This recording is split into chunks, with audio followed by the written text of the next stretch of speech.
এক কাস্টমারের পুরাতন ট্রেড লাইসেন্স যেটা স্মৃতি হিসেবে সংরক্ষণ করবে, তো সেটাই কাজ করার চেষ্টা করতেছি। কাগজটা অনেকটা খারাপ অবস্থায় ছিল, সেটা অনেকটা এখন মানে সাইজে নিয়ে এসেছি।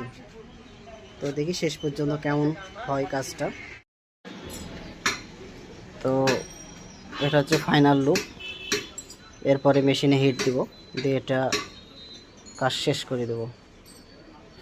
তো এটা চারিদিকে খুব বাজে অবস্থা এভাবে চলে গিয়েছিল ভিতরে ভিতরে, হয়তো বুঝতে পারতেছেন কি না। এটা সব সারা হয়েছে, ভিতরে গেছিল। তো এটা মেশিনে হিট দিলে আশা করি এটা ঠিক হয়ে যাবে। তো ধন্যবাদ সকল।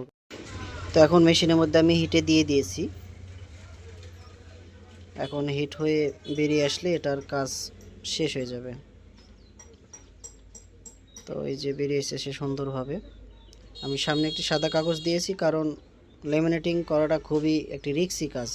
যারা লেমিনেটিং করে তারা নিশ্চয়ই জানেন, তাই আমি সাদা কাগজটা। ফাইনাল লুক, এটাই হচ্ছে ফাইনাল লুক। লেমিনেটিংয়ের কাজ শেষ, এটা এখন হ্যান্ড ওভার হয়ে যাবে। তো কাজটা কেমন হলো